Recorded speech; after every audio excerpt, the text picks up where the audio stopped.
is the most powerful tool you have for assessing your feed supply, allocating that feed out. Today in Across the Fence, news from the field. We're finding out what farmers are learning all year long from experts near and far. Good afternoon and thanks for joining us. I'm Judy Simpson. Farmers are busy people, but they're not too busy to learn something new. Throughout the year, in support of our farmers, University of Vermont Extension brings experts from all over the world to Vermont.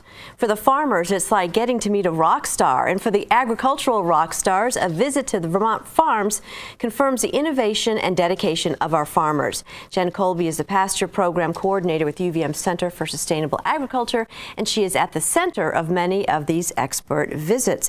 Great to see you again. Nice to see you today. And so tell me a little bit about the different types of outreach that you help organize. Absolutely. So we do some group work, like on-farm workshops. We do conferences, which bring a whole lot more farmers together. We do webinars. We basically do every way we can think of to approach farmers and to catch them where they are. We try to do that. And so what do farmers say to you when they attend some of these events? Oh, first thing that they often say is thank you for organizing this, because I think that they really crave the opportunity to go and learn new things all the time. And sort of the second thing that they often say is I learned so much and I've learned things that I want to take home and try. And I think that that's a really big piece of their engagement, is the ability to get new ideas, because on the farm you don't always get an influx of new ideas, and then they can take it back and they can try it. And if it works, great. And if it doesn't work, that's okay. Well, one of the experts that you recently brought to Vermont was here to talk about meat. Yes. And Across the Fences, Keith Silva has that story. Why does grass-fed beef tend to have richer flavors than feedlot beef? Because when Jim Garish speaks, farmers and even the cows pay attention. To create the best animal possible, we need the best pasture. Garish is a grazing consultant, author, and advocate of grass-raised beef production. His book, Kick the Hay Habit, A Practical Guide to Year-Round Grazing, is considered a contemporary classic for farmers and ranchers looking to move beyond feedlot farming. The holy grail they're looking for is the ability to create a unique flavor in their beef and then repeat it. Repeatability is the real challenge. Garish's farm and consulting business is based in Idaho. He's in Vermont to talk with farmers about grazing, grass-fed beef, and the chicken and the egg question all grazers have to ask. Do you establish your pastures first, or start out with high-quality animals? I generally say I will take superior grass management and average cattle genetics any day of the week compared to superior animal genetics and average grass management. But what I really want is superior grass-based genetics in the cattle and good grazing management to be able to capitalize on those genetics. So it's a combination of both. The majority of beef that's eaten in the United States is grain-fed and comes from large-scale feedlots. Grass-fed beef production is smaller and more likely local, so consumers know where their food comes from. Grass-fed beef has been gaining in popularity as consumer demand for local food has increased. It follows a trend away from large-scale agriculture and towards local farms and food. Prior to World War II, basically all beef in America was grass-fed. The grain-fed was a real specialty and a very small market. After World War II, when we had great surpluses of grain, feeding it to cattle became one of the outlets just to get rid of excess grain. And so the feedlot industry and all the supporting industries developed. So the interest in grass-fed beef is really a part of the environmental movement, the increasing consciousness of how diet affects our health. So it's considered a more natural food. People are concerned about their health. You know, they were told for years that saturated fat and red meat was not good for you, which has been totally debunked. And the saturated fat components in grass-fed beef are just healthier, more natural than what's in the feedlot beef. So a lot of people like that. Anna Houston came from Great Barrington, Massachusetts to learn from Garish. As a new farmer, she's hoping his experience and expertise will guide her at this early stage in her career. Studying the animals, studying the soil, studying the grass, studying the land on a grass-based intensive management, intensive livestock use, and how that can work and benefit the consumer, benefit the soils, and benefit the farmer. To learn from someone like that is a huge opportunity, because there's not many people who know to the extent that he knows and have the experience that he has. It's really cool to listen to him. Everything that he talks about, he starts with, well, in my farm in Missouri or in my farm in Idaho, it's always, he's been there and he's done it, and that's pretty unique. Okay. Pasture walks like this allow farmers to learn firsthand and to network with peers. There's farmers here from Vermont and New York and Connecticut, to meet people who have similar goals, and we're all trial and error at this point. And so to learn from other people in the business and meet people and make connections is also really, I think, really important in building a broader New England farm network around progressive grass-fed practices. Because I think that movement is still building. It's, we have our pockets, but I think to bring people together about it is really cool and important. Steve Schubart is also new to grazing. He rents land in Shoreham, where he finishes cattle. Finishing is putting the final weight on the animal so it's at its optimum for market.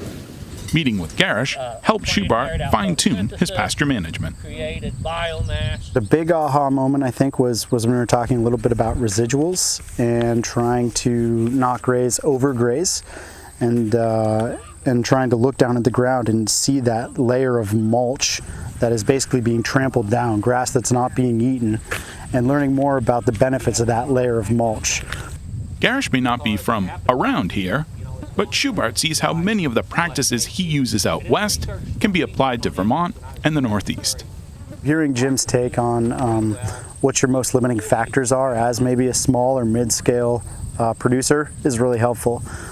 Also, a lot of what he's talked about is not necessarily prescribed grazing, but it's adaptive grazing. And so you have to be adaptive out where Jim is in the Midwest, and we have to be adaptive here in Vermont too, like having last 2 summers be pretty dry for us, and then this summer all of a sudden it's super wet. And so hearing Jim talk about his experiences out west and sort of what they do to manage those different challenges they face is very applicable to what we face here in Vermont. Your calves will finish well on pasture. What Schubart does by finishing animals on grass is one area Garish sees as a growth opportunity for young farmers to raise beef and improve the overall quality of grass-fed meat. I actually prefer the term pasture-finished beef rather than grass-fed beef, because over the years I have eaten a lot of really bad grass-fed beef because it wasn't properly finished. That means it didn't have the fat cover and fat content that it needed to be consistently tender, juicy, flavorful, and it's fairly easy to accomplish once you have your basic pasture composition and pasture management in place. Garish believes the best way to know what kind of quality you're getting in your food is to get to know your farmer. Find a farmer, make a relationship, and make that guy or gal your dedicated beef or lamb supplier, because almost all of them are open to letting people come to tour their place. They frequently have field days like we're having today, and so the consumer can come and see exactly how this meat is being produced, and then they can make up their own mind about the animal well-being, the environmental effects, and the quality of the beef. From pasture to plate, knowing where your food comes from, who's raising it, and how it was raised, now that's something to chew on. In Orwell, I'm Keith Silva with Across the Fence. Thanks, Keith. I'm back in the studio with Jenn Colby of UVM Extension Center for Sustainable Agriculture. Why are these on-location, on-farm events so effective? A few different reasons. One is the ability for farmers to connect with one another, because we know that farmers learn best from other farmers. I mean, as much as we might love to presume that it's our information as extension agents, really a lot of what we do is we're setting up the opportunity for farmers to learn from one another. So we, and then another piece is that the tactile ability to go someplace, stand with other people, have shared learning, hold grass in your hand. That's a big part of Jim's approach to teaching, and that's how adults learn. Adults learn by taking in information and then interacting with each other. And so hopefully it engages them much more. Now, it was a beautiful day on the farm. In the video that we saw, it was summertime, busy time for farmers, yet they do take the time out to attend these events. They do, and part of that is a real commitment to professional development. So whether it's a sunny day or a rainy day, you know, they're out there to take advantage of this opportunity. But the other piece is that they are craving community, and we know that depression statistics in farmers are really a very sad number. Where actually a recent article just came out last week that identified farmer suicide rates as twice as high as veteran suicide rates. So if we can create those opportunities where not only farmers can learn from one another, but they can feel connected to one another and supported by one another, that will bring you out on any day. There were a lot of young people at this particular event. That's good. There were. It's one of the things that I find really exciting about grass-based agriculture is it seems to be a system that attracts a lot of young people. And in many ways, Anna's a great example of that. Learning a grass-based system right out of the gate is easier than being taught a different system or starting farming under a different system and then changing. We know change is harder than learning something a certain way the first time. So it's very exciting to see young people. So we saw out in the field in the nice weather, but you also run a lot of other programs in the wintertime as well. Can you tell me about some of those? Yes. So we've talked before in this program about the Grazing and Livestock Conference that takes place in January. And so that's an indoor conference, 2 days. We try to get folks together so that they stay overnight and they continue that sort of networking and support and just hanging out with their friends. We do webinars, we do online meetings, we do day-long inside events too, and we try to make those as tactile and interactive as possible too. Nothing replaces being out in the pasture in the summertime though. Right, but a lot of times you have the opportunity to bring even more than one expert in for a weekend event. Yes, which is a real, that is just, it's a wonderful thing to be able to get folks together to be able to bounce ideas off one another. And so Jim is a former keynote of that conference, and that's why we brought him back in the summer. We have several folks coming this year from Indiana and Massachusetts and New York, and they'll all be there on the same day co-presenting, so it's going to present a great opportunity to really dig deep on some things. So Vermont farmers have things to learn from farmers from other parts of the country. Always. New ideas, great ideas come from all different places, and sometimes we really do need to go outside of our region to just sort of shake our heads up a little bit and to approach things in a little bit of a different way. One of the things that is so great about Jim's work in general is that Steve Schubart was talking about that, adaptive grazing. Those are concepts that Jim is teaching. He's not saying you have to do it this way. Right. He's saying this is what's going to happen if you do it this way or that way. And sometimes we need that outside perspective. What do you like most about doing this kind of outreach work? Oh, well, I am also a grass-based livestock farmer myself, so it feels a little bit like I'm working with, my people. And it's really amazing. I love seeing them learn from each other.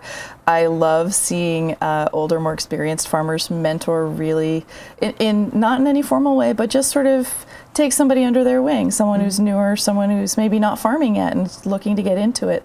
And they discover that these folks are really friendly and welcoming.